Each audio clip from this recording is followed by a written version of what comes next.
What is going on, beautiful people? Welcome back to another episode of Respect the Game podcast. My name is Edward, raised by three Trello G's, my mama, my grandmother, and my OG, my pops. Please make sure you follow at EMAX Stats for all your up-to-date high school, collegiate, and pro sports coverage. We'll not disappoint. We'll keep you up to date on all that's going on in this world of sports and much, much more. As always, you can also call me AKA Nathaniel on the podcast because I am Nathan without my brethren. Not at full strength. Normally I kick the Shine Hard Izzo. He's likely to be out tonight, but make sure you go follow him at Shine Hard Izzo. There's no other way to shine but hard. So yeah, make sure you follow Shine Hard Izzo, and these are the rest of my brothers. Yo, it is the one and only, the host with the most, that blows the most smoke, Black Peace, the rap plug, the hip hop plug. You already know. Be sure to go check out my own personal podcast, Talkin Smoke. You can catch it on Apple Podcasts, Spotify, really anywhere you get your dope ass podcast from. That's where you can find me at, man. Peace. Shout out to our brother Shine Hard Izzo, Hood Excellence. He's not with us right now. Hopefully he comes in a little later.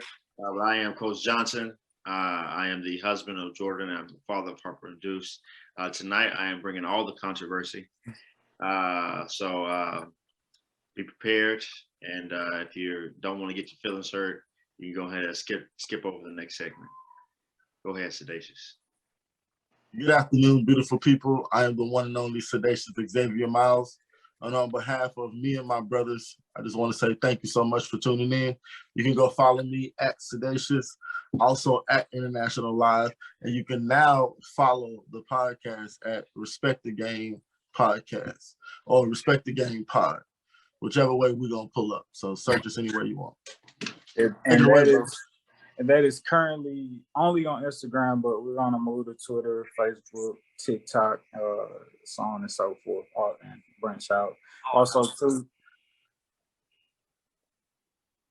Also, remember, for those who like to watch the podcast visually, you can catch us not only on YouTube, but as well as on Spotify. So yeah, man. Before we dig into this week's episode, I just want to, shout out or dedicate this episode to the homies back in Houston, back in the hood, Riverwood, Homestead, Moss Oaks Block, man. So still being, I guess you could say babies, or we're only like a year and some change into the game of the podcast. And we kind of just got our heads down, steady, constantly working. And sometimes the outreach or like our posts or our views isn't our impact, so to speak, or who sees all that we have going on. It's not always heavily shown in numbers and views, as we're still, on a slow grind. But the homies that I ran into back in the hood last week in Houston, there was just genuine love. It wasn't coerced or anything like that. Just genuinely like, yo, bro, we watched the podcast. We like what y'all boys doing. Y'all funny. Y'all really be getting into it. Y'all controversial. Like, y'all crazy. Y'all be having me cracking up. Like, I really listen to the podcast. So I appreciate that love. My dog Elijah, my brother Shorty. Shout out to my boy Trey, Big Boy and Dylan, Buddy Love, Jaren. Like, truly do not take y'all boys listening to the podcast for granted. And I know we say that every week. But I sincerely do not take it for granted.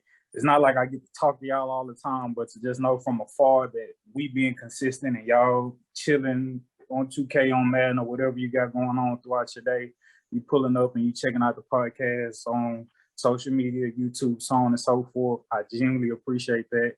And sometimes for people who on whatever perspective grind, you could feel like, oh, well, the world not watching me, or I'm not getting recognition from the masses. But to be able to get love and support from like those or closer to you or that you've been able to grow up with, I definitely don't take that for granted in no way, shape, or form. So triple salute to y'all boys again, man. Thank y'all for watching the podcast. I dedicate this podcast to y'all. I hope it's controversial enough for those controversial takes y'all had when we was in the driveway talking sports and talking about the podcast. So yeah, man, this episode is for y'all, man. This episode is for y'all. Appreciate you. Troll. So, getting to the latest in the NFL. So, shooting a podcast on a Tuesday, as we normally do, and news broke today that Brian Flores, former head coach for the Miami Dolphins, has filed a class action lawsuit versus the against the Giants, the Broncos, and the Dolphins, claiming racism within their hiring process. So there's a lot to unpack here, but what I will say, just to start us off, for everybody who may not be up on what led him to actually filing this lawsuit, is that Brian Flores was texted by Bill Belichick in a text message saying, paraphrasing, "Hey, looks like things are looking up for you. Congratulations. I hope everything works out. If you want it to work out, possibly, potentially with the Giants." That's what I'm hearing. That's, in layman's terms, that's what Bill Belichick is texting to Brian Flores. So Brian Flores is like, "Oh, okay. I got an interview with them coming up. I appreciate the heads up on that. Cool, bet. I mean, if that's what you're hearing, hey, I like to hear that too. Hey, it sounds like good news." And this is all via text. So Brian Flores, out of curiosity, texts back Bill Belichick and says, "Hey, coach, just for clarification, are you intending to actually text Brian Flores, that being me, or is this text possibly meant for Brian Daboll?" Bill Belichick then texts back to Brian Flores saying, I know we're trying to start cursing, but insert cursor here. Bill Belichick's quoted words, "Oh man, I fucked up. I'm sorry about that. Yeah, my bad. So sorry. I didn't mean to text that to you. I guess he has two Brians in his phone, and he got Brian Flores confused with Brian Daboll."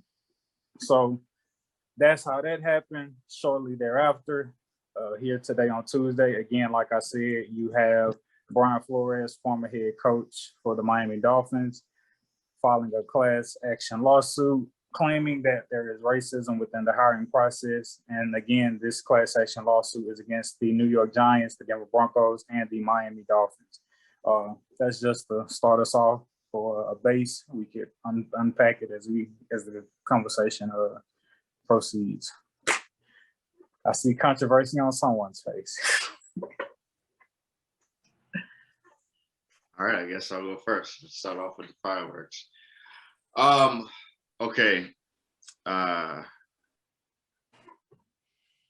For those who know, for the past couple of years, I have been singing Brian Flores' praises. As a coach of the game, I think that Brian Flores is one of the best coaches of football in the world.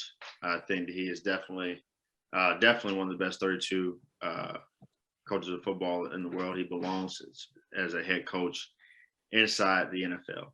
I think he proved that with the Dolphins, who had a terrible team when he first got there. They started off terribly, but ended off strong his first year, and almost made the playoffs 2 years in a row. Even with mediocre quarterback play, mediocre offensive line play, they've always had a top defense, which is his specialty. When it comes to this lawsuit, one thing that I do respect from Brian Flores is that he said that, hey, this may hurt his chances of being able to coach in the league ever again. And so he understands the consequences that will be associated with suing the NFL, right? So I do respect that. Outside of that, I think that Brian Flores is suffering from a legitimate mental flaw when it comes to representation that has been inside the American psyche since 1964. In 1964 Civil Rights Act the idea was inserted inside the American psyche of disparate impact. Okay, disparate impact. What that means is that we can look and try to judge a situation, and this was mostly intended in hiring practices, but we can look at and judge a situation and say, hey, there may be discrimination in this situation if a protected class of people are adversely affected by whatever the process is that is going on, right? So you have, a bunch of managers who are getting ready to hire people, and they have a particular process. And after rounds and rounds and rounds, people getting hired, they look at a protected class of people, whether it be minorities, women, gays, whoever, right? And they say, hey, look, not enough of these people, they're a disproportionately low number of these people are being hired. There must be something wrong with the process.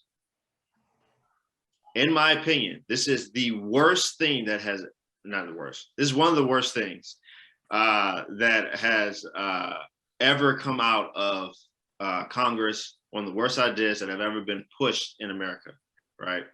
Because it now teaches us to always look for the flaw in the process and say, hey, there must be a flaw in the process because we're not doing well, right? Wherever our group is, no matter if it's in hiring, no matter if it's in SATs, no matter what it is. Oh, it's not enough of us. There must be something wrong with the process.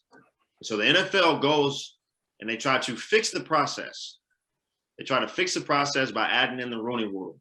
In between 2000 and 2002, I don't know exactly, 2003, okay, 2003, right?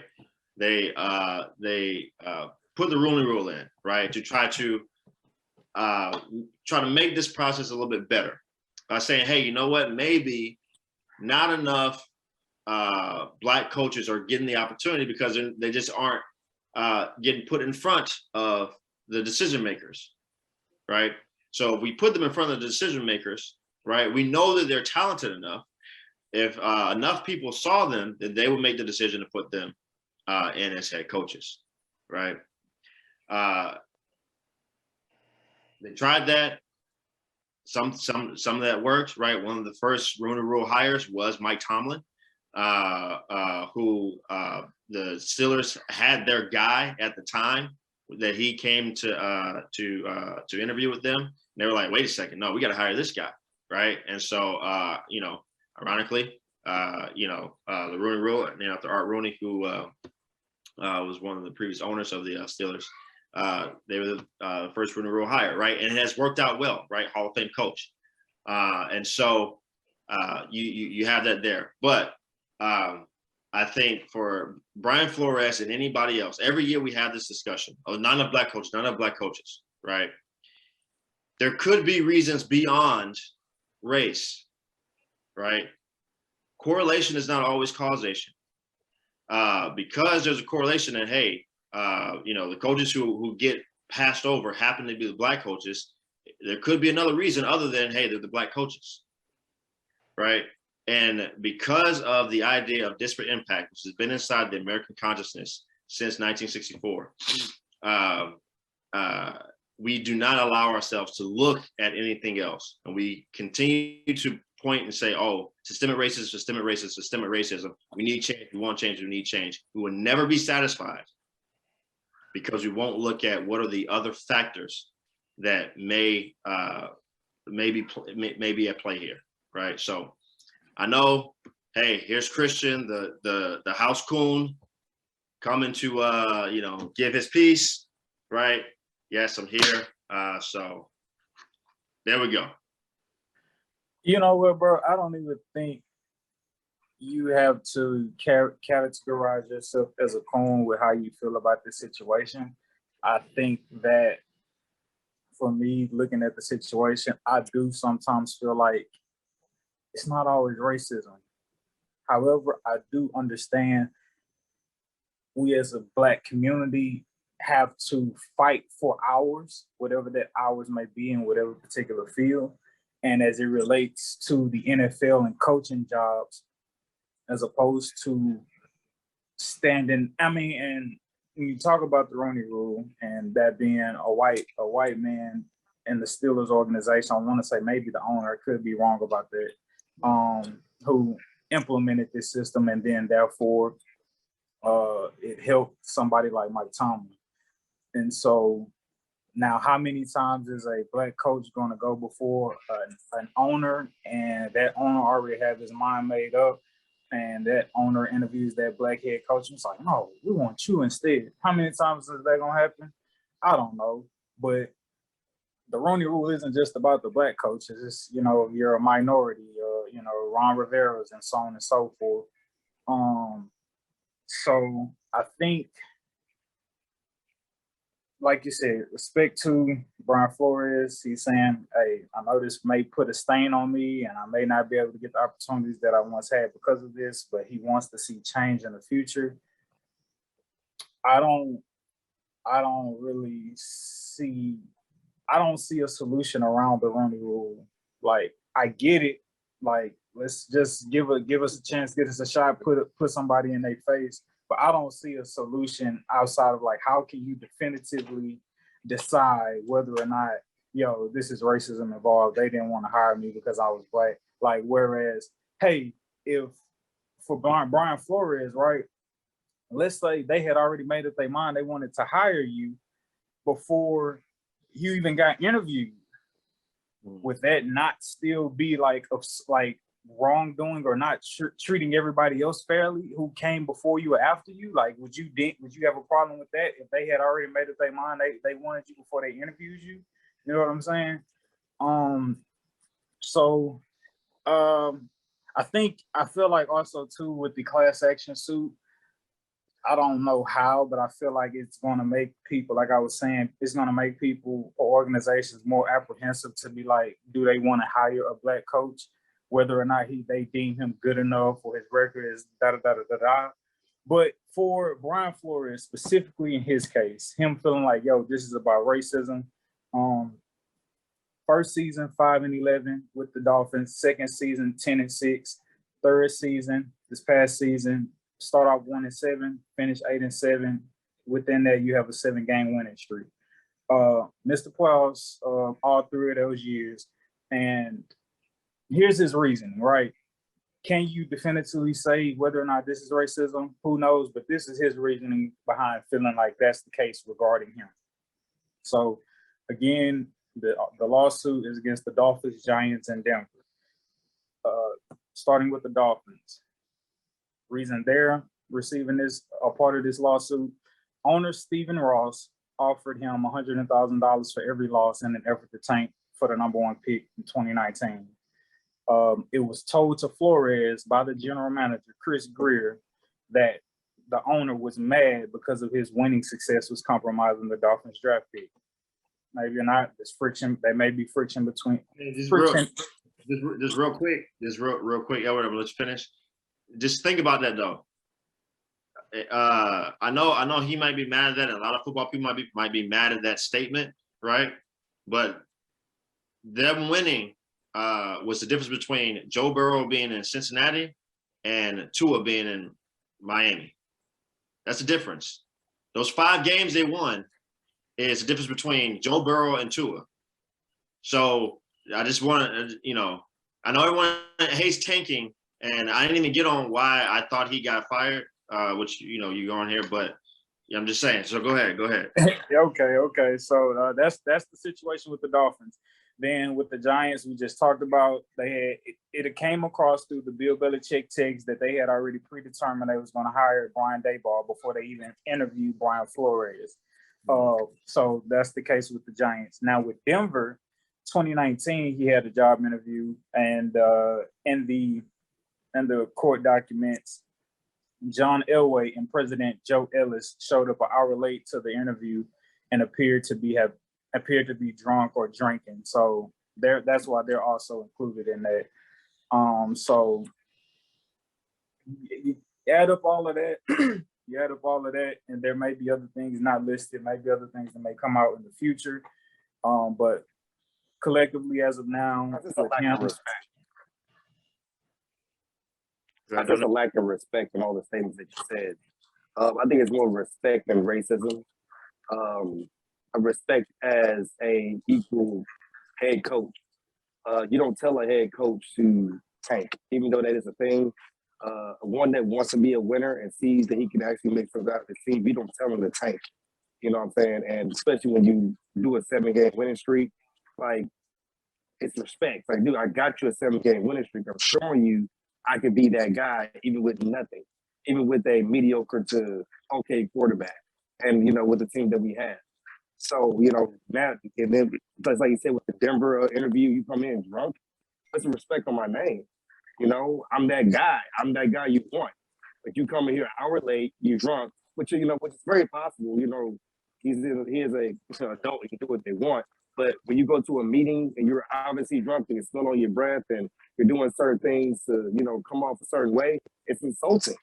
It's like someone going to a job interview and the boss that first hired you comes in an hour late and they got liquor on their breath. How you going to feel?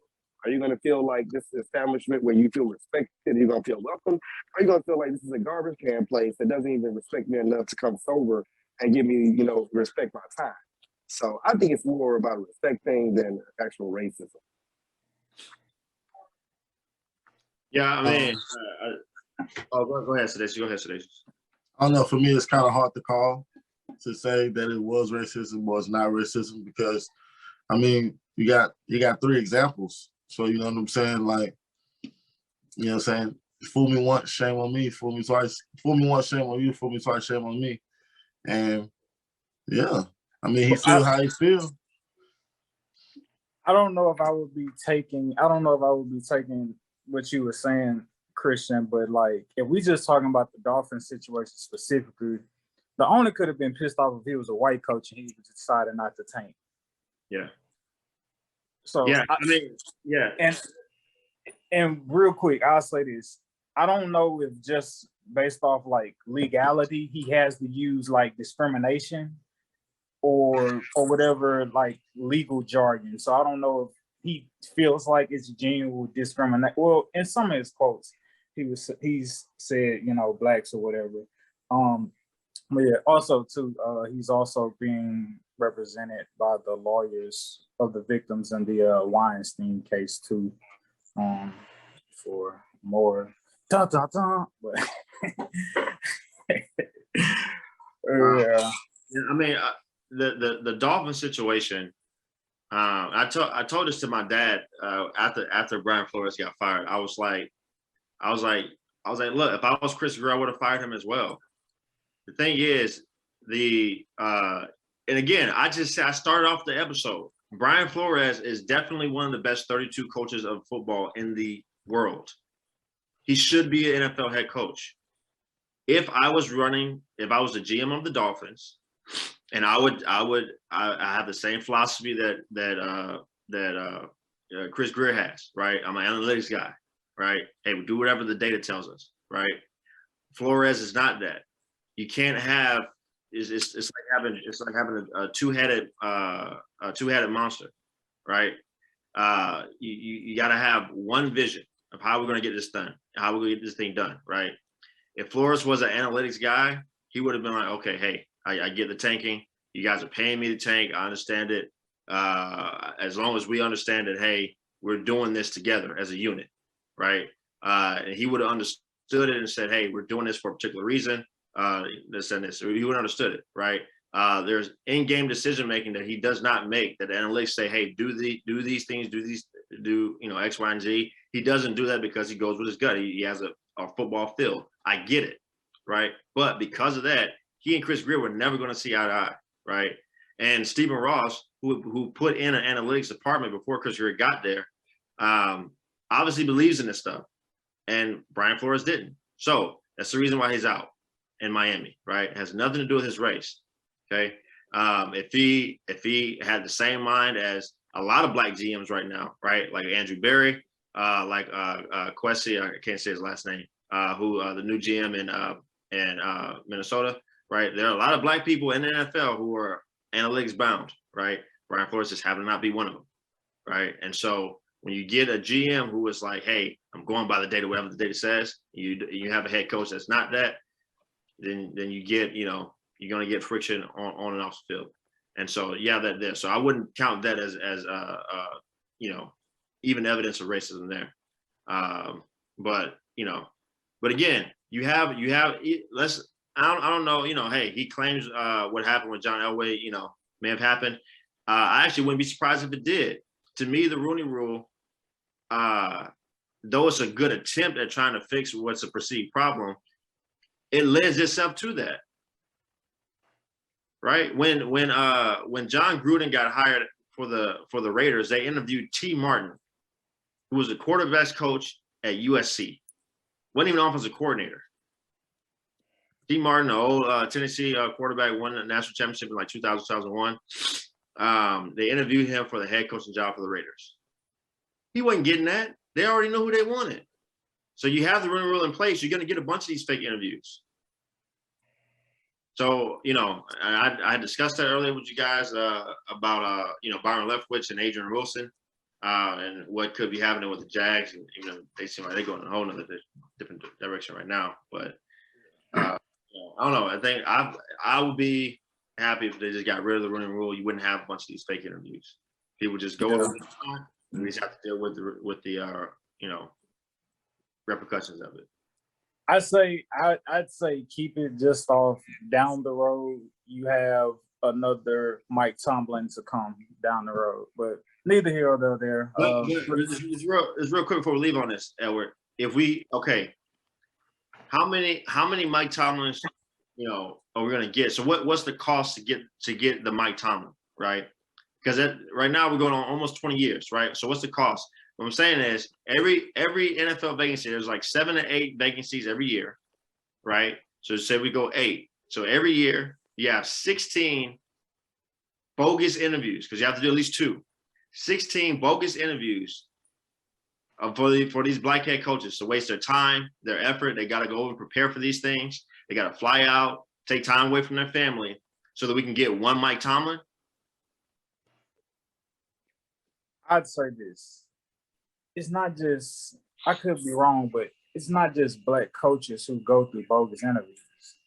It's not just black coaches that go through bogus interviews. But the Rooney Rule itself lends it.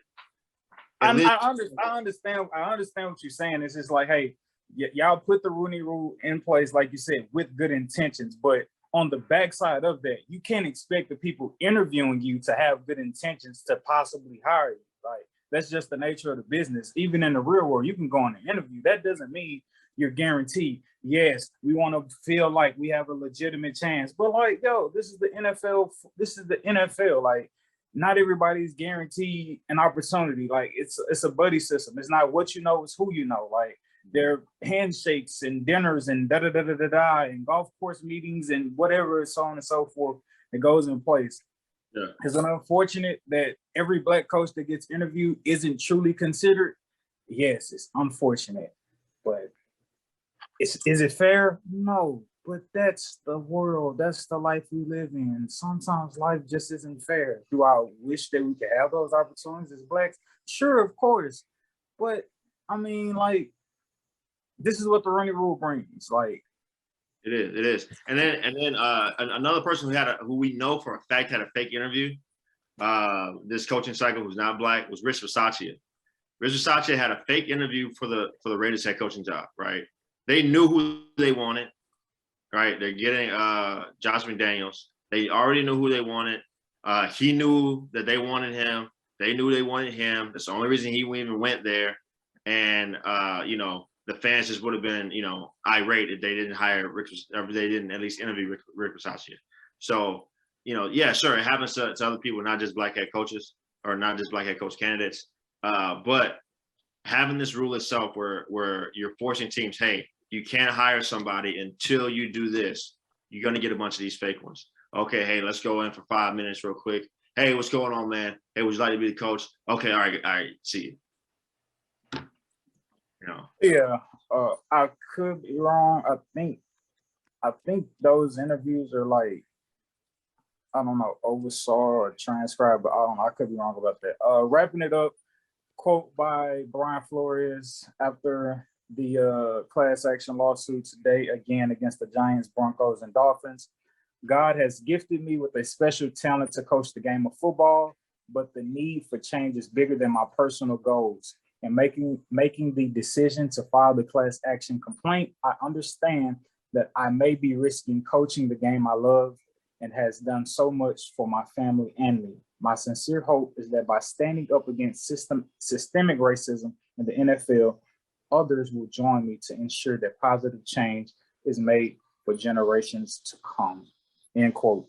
So far outside of the Giants, he has interviewed Brian Flores has interviewed with the Bears and the Texans. And as of right now, today, February 1st, the Texans, Jaguars, Dolphins, and Vikings head coaching positions are available. So let's see what happens. And also, too, Mike Tomlin is currently the only black head coach in the league as it stands right now at this present moment in time. Brian Flores blackballed. He getting blackballed. Blackballed. That's what I say. Hey, speaking of a black coach, I don't know why D'Amico Ryan stuck his name out the running. All right, let's go here, right? So there's news to me, Christian, why he took his name out the running, but this is what I was thinking. I don't know how much head coaches get paid. I don't know if it's just every coach feels like he can be a head coach, but is there a conversation to be had that not every head coaching job out there is like a perfect head coaching job? Yeah.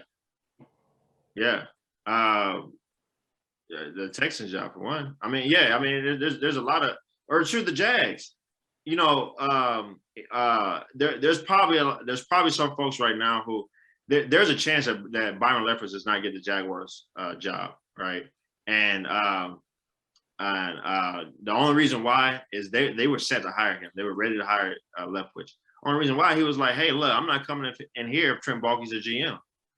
I need to get my people in here, right? I want to, and I'm not mad at Byron because, hey,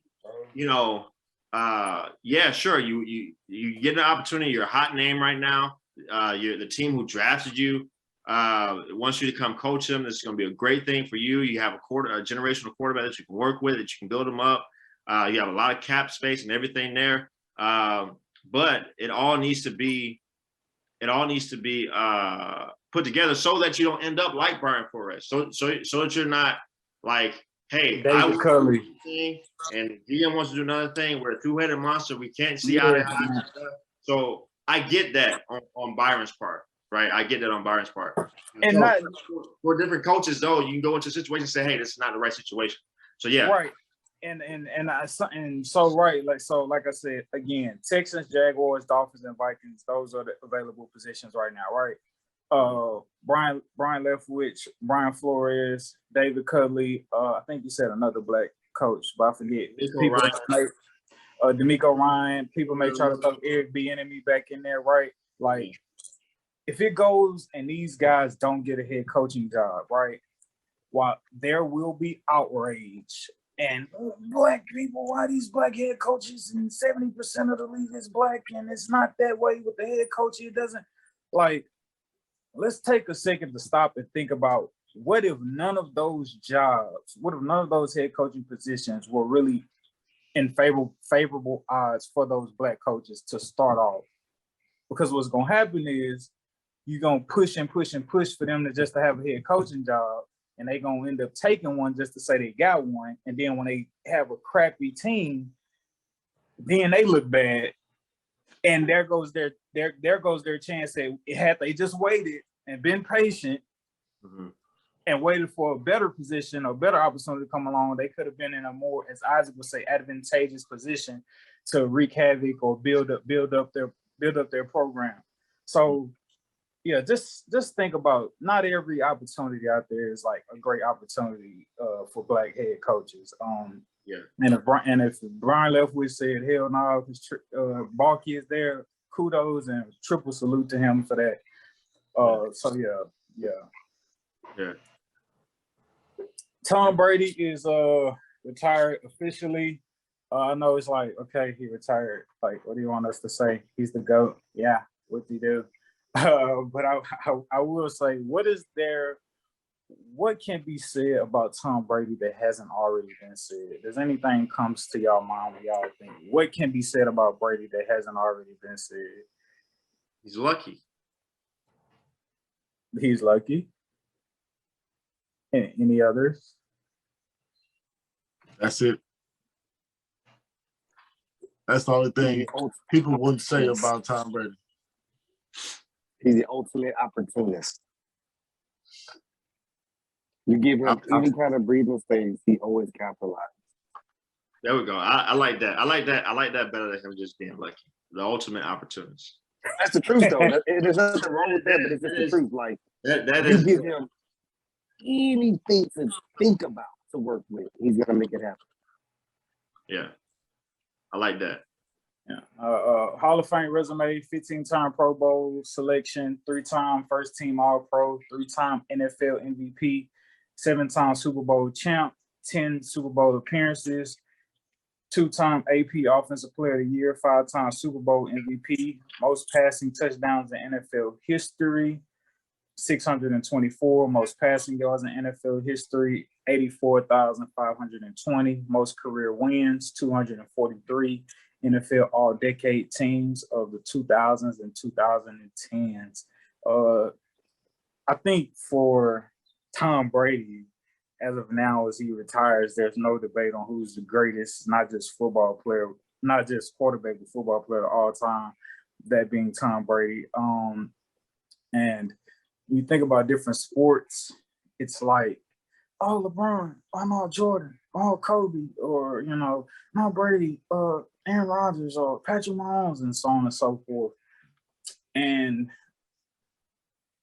I know people may say it's not up for debate as regarding to Brady, but one of the things that I've been thinking about just in terms of like, how can you scope the definition of greatness within the sports world, right?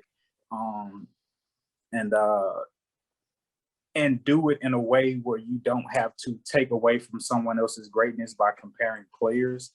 And as I've been thinking about it, I think the best way to scope what greatness is in the sports world is, can the game be told without you? You can't talk about the NBA without talking about Jordan. You can't talk about the NBA without talking about Kobe. You can't talk about the NBA without talking about LeBron. You can't talk about the NBA without talking about Steph. Like, that's like those marks of greatness. You can't talk about the NFL, of course, without talking about Tom Brady. Yeah. And so I think that's how you could go about measuring or categorizing or labeling what greatness is within a sport without having it to be a combative, like comparing one to the other. So yeah, whatever perspective field you may be in, try your damnedest to make sure the story of whatever that field of sport is, that story can't be talked about without your name being mentioned. And that's what I'm on the pursuit of. And I give credit to that way of thinking. Guys like Thomas Edward Patrick Brady, Floyd Moneymaker. You can't talk about boxing without talking about Floyd. And like I said, you can't talk about the NBA without talking about Kobe. So, yeah, man. Yeah, salute to Tom. Definitely would have loved to see him retire with a Super Bowl. But, hey, man, he's won a lot. He's won enough. He's won enough, man. Salute to Tom. You really wanted to see that? Huh? I'll say it based on. You wanted to see him raise it one more time and then go out? Of course. Who wouldn't want that story being I will tell you for sure, based on everything you just said, the accolades, the stats, everything, he is honestly in the golden book of the greatest athletes. Because that surpasses the genre. It is at the point of just the whole category of sports. He is the greatest sportsman to do it at this point. He's in that book. He's in that small category. Bill Russell, Michael Jordan, Tom Brady. So, at least for me, Black Peace, salute to Tom Brady, TB12 is what I like to call him. So I know this past season I've been going against him. It's not more against him; it's more against the team. So yeah, respect to TB12. Right on, man. Right on. So up until Sunday, the only person Patrick Mahomes had lost to in the Super Bowl, in the playoffs rather, was Tom Brady. But that has changed because he has now lost to the Cincinnati Bengals and Joey Crack. That being Joe Burrow, for some who may not know. What a horrific episode for Sean Hart Izzo to miss. I think this is by far the most worst time for him to miss the episode this week. I'll start off like this, right? So last week we was talking about the Chiefs, Christian, and I remember our conversation being, you were saying like, hey, let's not act like they don't be having some trash halves of football. And I was just like, well, they can have all the trash halves they want. If don't nobody capitalize off them being trash in particular halves, like, it ain't gonna matter.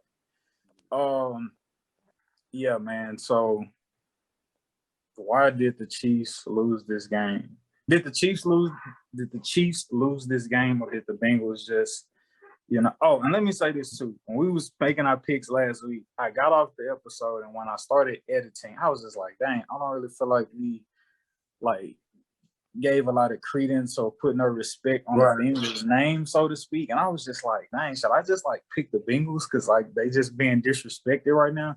And as I thought about it, I don't feel like, at least me personally, I don't feel like and as collectively on the part, I don't think we were disrespecting the Bills or not trying to put no respect on their name.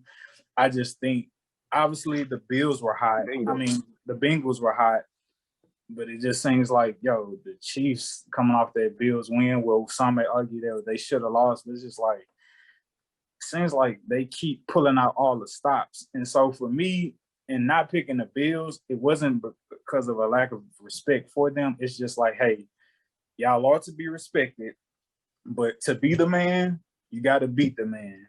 And once you beat the man, all due respect shall come forth. And so I just think it was a more so, hey, show us you could do it and we'll rock with you. But we can't really disrespect the Chiefs and what they've been able to do thus far throughout the season or in the playoffs thus far. But yeah, what happened to the Chiefs? What happened to the Chiefs? Well, your first question was, did the Chiefs lose this game with the Bengals win? I would say the Chiefs lost this game. The Bengals, like Tom Brady, were opportunistic and took the opportunity when it was presented to them, unlike the 49ers, which we'll talk about. But the Chiefs, the Chiefs lost it. They lost the game when they had the ball on the 1 yard line with a few seconds left in the half, and second and goal, ball inside the 5. Yes. And instead of making sure that, hey, we'll take a shot in the end zone to, go try to go up another touchdown and make sure we leave ourselves, time to kick a field goal if we don't make it, throw it behind the line of scrimmage, throw it short of the end zone, and they get no points there, right? Then go into the half only up 21-10 when it could have been 24-10. Yeah, it could have been 24-10. And I think did the Bengals get the ball coming out after that? I don't remember. I can't even remember. But from there, it was a nice little climb for the Bengals after that. Oh, hey, we're good to go now. And so, the Bengals just made their climb. You get a pick by Patrick Mahomes, right, which is a great play by the defensive lineman. But then after that, Mahomes, he went back to midseason Mahomes, right? He was not playoff Mahomes that he had been, the past couple of weeks. He went back to midseason Mahomes that I've been talking about on the podcast, And this is Mahomes. What are you talking about? Hey, he has his moments, and he went back to looking like a regular human back there. And what happened? He ends up throwing 2 picks, even with a chance to win the game, and the Bengals were able to capitalize on it. And so they lost it there. And then the second place where they lost it was Andy Reid and or Eric Bieniemy, whoever decided when the Chiefs had the ball, 2nd and goal on the 4, I think it was, with like 20 seconds, 39 seconds left to go, right? Instead of running the ball, hey, let's run the ball, get it to the 1, okay? And then let's try to score with as little time left, score a touchdown with as little time left as possible. Give ourselves a chance to win this thing so that what happened last week to us does not happen. What we did last week to a team that scored late does not happen to us, right? Let's make sure we do that, right? But give ourselves a chance to win it, right? So instead of running the ball, they decided to try to throw it and try to score on that play, end up getting sacked. Mahomes gets sacked again the second time. And then they end up tying the game, right? They didn't go back and look at, hey, what did the Bengals do to us to make sure that they beat us when we should have killed them last time when we were at their place? Oh, the Bengals did everything they could to make sure they got as close to the end zone as possible with as little time as possible to try to score on the last play and win on the last play. And they end up beating us. We didn't learn from that. No, hey, it's 2nd and goal from the 4 or 39 seconds. Let's try to score right now.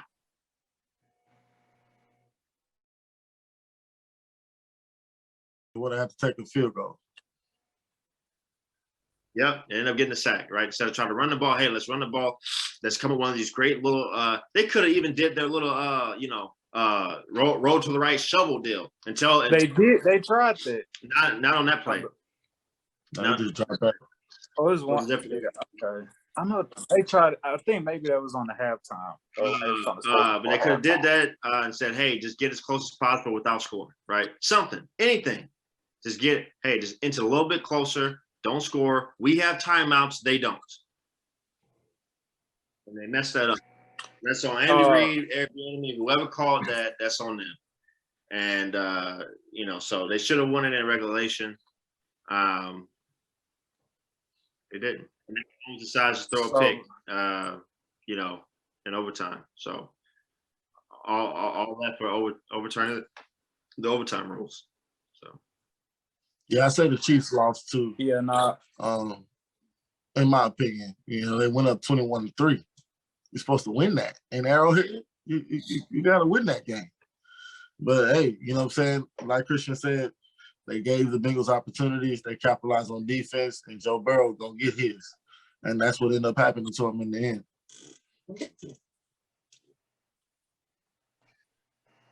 Yeah, man. So for a visual perspective, they go down 24-21. Fourth quarter, they get the ball with 6:04 left.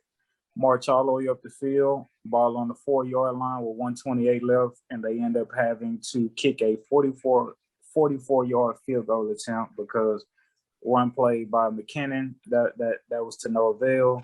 Like Christian said, just keep running it, take your time. No, they go for a pass play. Patrick Mahomes sack, ball on the 9-yard line, 3rd and goal, and he ends up with the strip sack. Luckily, they recovered it, and ball ended up on 26, having to kick a 44-yard field goal attempt. So, and I guess maybe this still is Andy Reid's fault, because I was just like, in that situation, I'm just like, at least at halftime, I'm just like,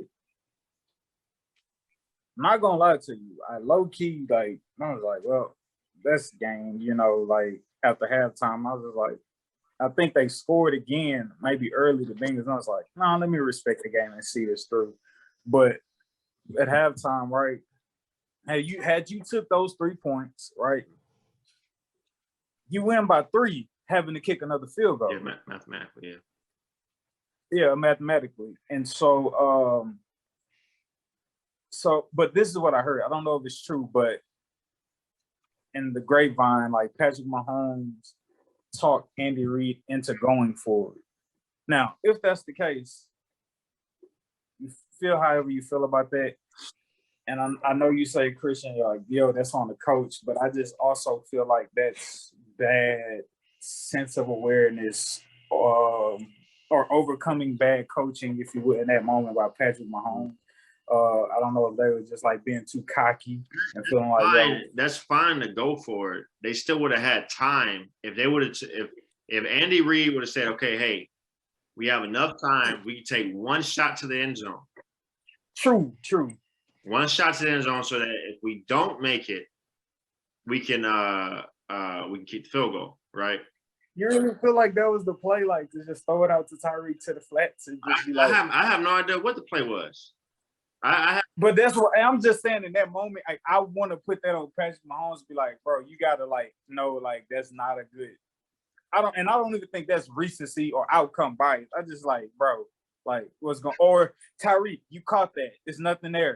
Run out of bounds. 1 second left. Let's get a field goal and get on. Yeah, that's that when it comes to situational stuff inside the game, right? It has to get laid on the coaches. That is the one place where good coaching comes out, right? Is if you're able to master the situations, right? And that just Andy Reid has had a history of this. He's had a history of messing up situations. This is why it took him forever to get a Super Bowl win, right? It's because even though he'll have these great teams in the playoffs, he'll always figure out a way to mess up a situation. And here we go again, right? So, I don't know. Everybody should have been alert. Hey, if we can't, hey, Patrick, don't get sacked. If you're throwing the ball, throw the ball, either throw it away, throw it in the end zone, our guy can get it. If for some reason you throw it short, we have to score or get out of bounds. There's not enough time to run a second play. Everybody needs to know that. And they didn't. And so, in that fourth quarter, right? Still talking about coaching, situational, it's overtime. We got to dial it up. In that fourth quarter, do y'all put that on the play calling or do y'all put that on Patrick Mahomes? Because I don't remember at what point I text this, and I don't know if y'all remember, but I was just like, they living and dying by the home run play. It didn't seem like anything was like to be set up or to like just the slow grind. It's just like everything seemed like it was like a home run for the gusto. Like, let's go for the big play. And it's just like what's going on? Because the first two plays, right, in overtime, they get the ball first in overtime. He overthrows it to Robinson. Didn't look like he was being pressured from the pocket. Then he goes back to Robinson. That almost got picked off. I don't know if that was a bad route ran by Robinson or a bad pass by Mahomes. Bad throw. Bad throw, right? That almost gets picked off. And now you at you at a 3rd and 10. And it's just like, and I want to say Robinson was open on the end route. One could argue he was open, but it seemed like from the soon as Mahomes said hut, I don't feel like he surveyed the field at all. I feel like he made up his mind he was going deep regardless. And that was to Hill. And it's like, now you want to look for Hill or whatever? I don't even think that was outcome or recency bias. And just like, bro, why did you throw that? And again, I felt like that was living and dying by the home run play. It's just like, you could have scrambled or, hey, I'm going to throw it away and try to scramble. Or at least at bare minimum, not turn it over and just have to punt it. You know what I'm saying? I'm not sure with the overtime rules. I'm not sure had they punted it with if the Bengals kicked a field goal, would they have gotten a chance to get another field goal or no? No. It would have been done. It would have been done. Okay. Because you have to score on your first possession. Okay, I got you. Okay, yeah. As long as the Bengals. But Patrick Mahomes, talking about playing bad halves. First half of the game, Patrick Mahomes, 220 yards passing, 3 touchdowns, no interceptions, 150 passer rating, 0 sacks. 220 yards passing, 3 touchdowns, 150 passer rating. Second half, including overtime, 55 yards passing, 0 touchdowns, 2 interceptions, a 12 0.3% passer rating and sacked 4 times.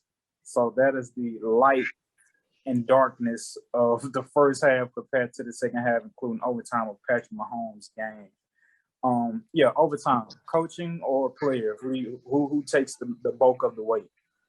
I would say the player there. I think Mahomes. Because the first throw to Robinson, he was open. The second throw, he wasn't. But there goes Eli Apple with another drop pick. And then actually the Tyreek Hill throw, I actually don't think that was a bad one. I think that was just a great play by Jesse Bates. Coming through strong. Second playoff game in a row. I think that was just a great play by him. I wouldn't necessarily fault Mahomes on that pick. If you get Tyreek, you get Tyreek one-on-one with a safety down the field. Their history has said, hey, always throw that one. Give him a chance, right? But Jesse Bates got the better of him on that one. So I don't really fault him for that pick, but I don't know, man. Hey, superhuman Mahomes would have got it done, and he didn't. Superhuman Mahomes. It was back to being human, man. It sounds like to me, it sounds like, just like I said, I believe at the beginning of the podcast, it sounds like the Golden State Warrior way of playing the sport, which is to mentally defeat your team with amazing plays. That's what Golden State technically does in the NBA. They hit threes and screens and passing, and they mentally destroy you. And that's what the Chiefs were trying to do throughout, that's been their game plan, mentally destroy you. You got Kelsey, and then you got Tyreek Hill, who's the fastest receiver in the NFL. Then you got supporting cast who all just flow with it. And it's like, that's the way they play. And with that being said, they kept trying to shoot those long ball threes in a sense of the long throws. And it was one of those things where it was just like, it was too much. It didn't work this time. It just didn't fall. It didn't fall into the hands of the receivers, and it didn't work. Plain and simple. The team they played against knew was going to come. They respected it, and they made sure it didn't happen. Yeah, it was almost like the Bengals let them do whatever they wanted to do just to get used to it. Like, oh, okay, that's what y'all doing? Oh, okay, that's what y'all do? I bet y'all went up 21-3, and y'all let us score that touchdown before the half. Y'all done. Y'all done now. We know what y'all coming with. Y'all not going to be able to stop this young man, though. Yeah. Not easily intimidated. Yeah. And then the Chiefs honestly beat you mentally most games, in my opinion.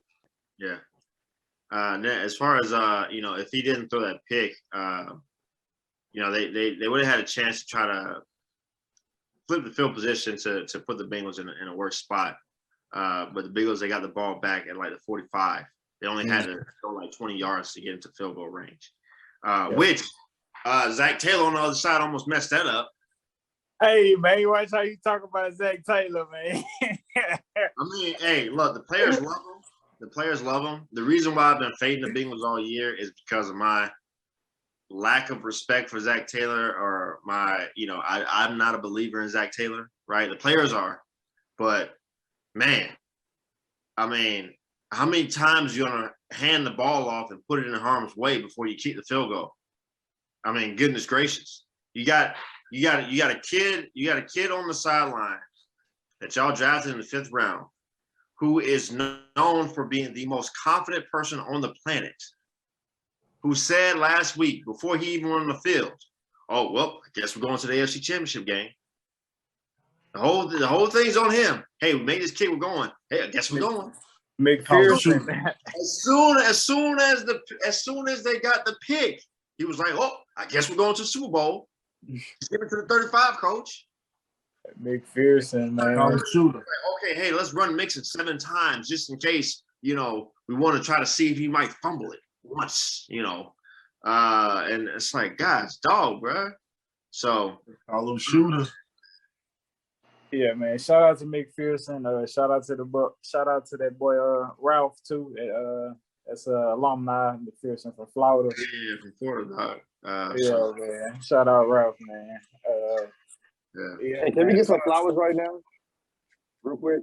Podcast. I want to get some flowers. That was a rhetorical question. Thank you very much. I want to give flowers to Coach Johnson for saying that Joe Burrow would have the ability to be a top quarterback. My brother, I was recognized at the beginning, maybe the fourth week, that it could have been some truth to that, and I definitely put some respect on that. Thank you, sir. Thank you. Thank you.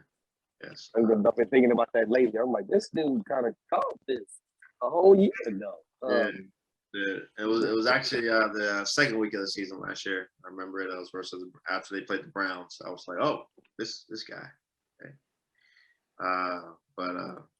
Yeah. So I think it was pretty. It was enough for those who were watching. It was enough to pay attention. And hey, wait a second. These last two games they played, they were in the game because of this guy. The team sucked. The only reason they're even in the game, he's playing terrible, but the only reason they're in the game is because of him. How do you ask a rookie on his second game to throw the ball 60 times? Oh, you gotta have something there. So, yeah. Joey Craig, man. Shout out to Joey Craig, man. Yeah, man. Yeah, man. Hey, shout out though to the GM too of the Bengals. I forgot to do his name, but hey, man, he put together a defense on that side of the ball. Though he spent a lot of money on defense the past couple of years, past off seasons, and that's a predominantly. Correct me if I'm wrong. I think majority of the guys that's getting burned is like predominantly draft picks, huh? That's getting burnt. For like playtime, getting burned, like on the field. Oh, okay, yeah. Well, I mean, their two biggest stars are on rookie deals, right? So your quarterback Joe Burrow, and then Jamar Chase, right? So they are relatively very, very inexpensive for them. They're getting a lot of production out of those guys. So because they're getting a lot of production out of those guys, they're able to spend money on veterans in other places, right? They spend a lot of money on defensive backs and edge rushers in the D line, and so they put together a unit on that defense. Definitely not the best in the league, but it is definitely adequate for. I mean, obviously they're in the Super Bowl, but shout out to him, man, for putting that together and utilizing having a top 5 quarterback on a cheap deal. So.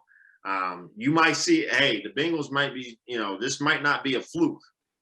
Now it depends on Zach Taylor, but this might not be a fluke. Alrighty. So 49ers and Rams. I gave them praise last week. Obviously it's fun to just troll them anyhow. I gave him respect last week, but if he gave up a 28-3 lead in the Super Bowl, we knew he was susceptible to giving up a lead, being up 10 going into the fourth. Oh yeah, I mean the giving up the lead, I'm not worried about there. But I know we talk about our group text there. I know you guys saw me. I was railing on Kyle. I was like, hey, and. Talk about some coaches messing some things up when it's being carried by the team. Sean McVay and Kyle Shanahan were both like, hey, you win, bud. No, you win. No, you win. No, you win. I want you to win. No, hey, I want you to win. I mean, both of these guys just tried their best to give the game away. For some reason, Kyle Shanahan said, hey, look, you know what? I've been saying in the media all week how much Jimmy Garoppolo means to the team. And because of that, I'm going to show my faith. And that every time we have a 1st and 10, I'm going to run the ball. Even though they're stacking the box on me and we're not getting anything, I'm going to run it. Even though our biggest plays have been either play action, summing up the seam, or screaming Debo. I'm just going to, on 1st down, hey, we're going to come out and we're going to run outside zone because that's what worked in 98 with my dad with the Broncos. We're going to run outside zone every freaking time it's 1st and 10. because that's what we do, and we're going to be the more physical team. And here we go. And he put Jimmy G in bad situations, and before the last like 5 minutes of the game, Jimmy G he was getting it done. But it's like, the one time he pulls out a play action on 1st and 10, they get a huge play to it was either Ayuk or Jennings for like 40 yards, and then they still have to punt. Yeah, it's Ayuk, and then they still have to punt. And then even then, Sean McVay gives you a get out of jail free card. Hey, it's 4th and 2. They're gonna punt it back to him. They shouldn't punt it right here, but they're gonna punt it back to him. Hey, you know what? Let me go challenge this real quick. And use up my last timeout. I was like, yo, what is going on? Because I think he fumbled it. And so instead of me getting it on the 20, I can get it on the 45 with 7 minutes left to go. And I can win the game with 20 yards, Now, hey, you know what? We have the TV timeout now. They're looking at things. I have 2 minutes now to come up with my best play to make sure I can keep the ball and really run this thing out. 4th and 2, my best play. Let's have it. What are we gonna do? Hey, I know, guys. Hey, they're NFL guys on that end, right? We're at their stadium. Even though we may have more fans, we're still at their stadium. They get paid to play too. Guess what we're gonna do, guys? We're gonna get them to jump. Yeah, we're gonna try to get them off sides. That'll get them. This was the worst game that I have ever seen from Kyle Shanahan. Y'all know Kyle is my boy. If I ever got to meet Kyle, I would shake his hand and try to get some of that osmosis into me of his offensive genius. But for some reason, he just did not have it. He didn't have it that day. I don't know if he was just brain farting all over the place. Him and McVay were both just brain farting all over the place. I don't know. Hey, shout out to Matthew Stafford, man, for getting it done. Shout out to Odell for balling, right? Yep. All this. Oh, Odell's done. Da-da-da. Right? Hey, I have no idea what happened in Cleveland, right? There's a lot of blame to go around, but since he's been there, been balling, has balled out on a huge stage, all playoffs. So I'm glad to see his success. I want to see him get back into the conversation for being one of the top receivers in the league. And so shout out to Raheem Morris coming up with a great game plan. I thought he and D'Amico Ryan both had great game plans on defense. But I don't know, Kyle and Sean, boy, they were just trying to give it away. So yeah, man, towards the end of the stretch, man, it was a couple of times. I'm just like, and where is Debo at? Oh man, yeah. Only time I'm gonna use him, we're gonna stick him in the backfield and try to run outside zone. That's what we're gonna do, boys. Yeah, man. So man, now there you have it, man. Need nobody on this podcast even pick them to win. Make it to the playoffs, and here they are in the Super Bowl. That being the Cincinnati Bengals. They're in the Super Bowl going up against the Los Angeles Rams. Yeah, man. So try to do some homework, man, and see who I want to ride with in the Super Bowl. We're not doing picks. Oh, we got next week. Yeah, we got next week. I'm not gonna have a pick, man. I think both of these teams are flawed. It's gonna be. I don't know. I think we're all gonna be disappointed in the game. It's gonna be one of these where we look back like, do either one of these teams want to win? I don't know. I'm not excited about this Super Bowl at all. But congrats to the teams that are there. But yeah, I don't know. I don't know. Maybe Joe Burrow. I don't know, man. Nah, man, I definitely I was rooting for the Chiefs, simply just because I want to see Patrick Mahomes go up against the Los Angeles Rams defense. But I mean, hey, you got a battle in Jamar going up against Ramsey. Obviously, people say, hey, the Rams, their defensive line is ferocious. But I mean, shoot, Joe Burrow took 9 sacks and didn't flinch. Kept it a trick. I don't know if that was this game or the last game. I can't remember. If that was The Rams are definitely a better defense than the Titans are. So I think that if there's going to be another 9-sack game, I think that the Rams will be able to take advantage of it a lot. Take advantage. Yeah, we'll see, man. I don't know yet, man. I don't know. I think I'm more of an offensive guy, so I think sometimes I give a little. I think I give a little bit of stock over to the offense a lot of times. But yeah, man, I don't know. I don't know yet. I don't know. Joey Crack or the LA Rams. I don't know. Right. It's low key hard. Pause. It's difficult. It's a difficult decision. Yeah. I'm trying to figure out what's the total in this game. 48.5. Yeah. I think they had the Bengals at like +4 favorites. Yeah, they're the underdogs. Wait, no, favorites? No, like the day after the Sunday, this past Sunday, they had the Bengals like +4 favorites. No, so when it's +4, Edward, that means they're getting the biggest points. They're getting points, so that means they're the underdogs. That means okay, my bad. Yeah. So right now it's on Pinnacle. 4.5. It's 4.5 right now. Yeah, man. I think I might like that under in the game, under 48.5. I might like that. I like it. I ain't gonna lie, that's something to bet on, especially if he win. Yeah. Let me look at PFF. Yeah, but I'm gonna wait to tell you because I'm gonna wait because it's really something to think about, man. I'm gonna wait and I'm gonna wait. Yeah, I don't want to dive into it. See, it opened at 49, and then it got bet down to 48.5. Yeah, see.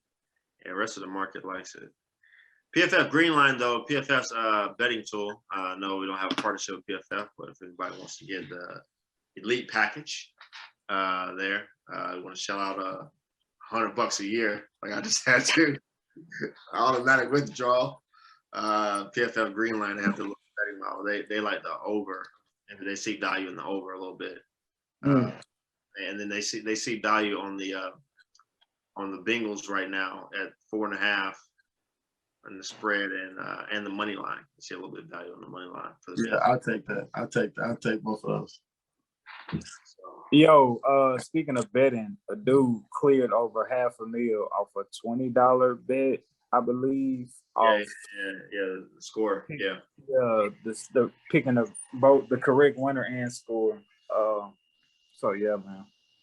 Life must be nice for that guy right now. Yeah. But nah, man. That concludes this week's episode. Thank you, beautiful people, for tuning in yet again for another week of great conversation.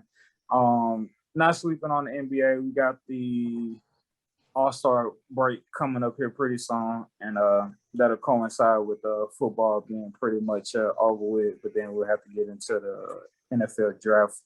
But definitely a lot of basketball coming your way as we cross over to the second half of the NBA season. Thank you, man. Make sure y'all follow all of us. Make sure you follow our Instagram, Respect the Game Pod, and/or Respect the Game Podcast account. And yeah, man, there'll be more accounts that come up in the near future for y'all to follow. And yeah, man, stay up on us. Love you, beautiful people. As always, we do not take you listening for granted in no way, shape, form, or fashion. That's why we maintain our consistency and putting out these episodes and talking with y'all. See y'all next week.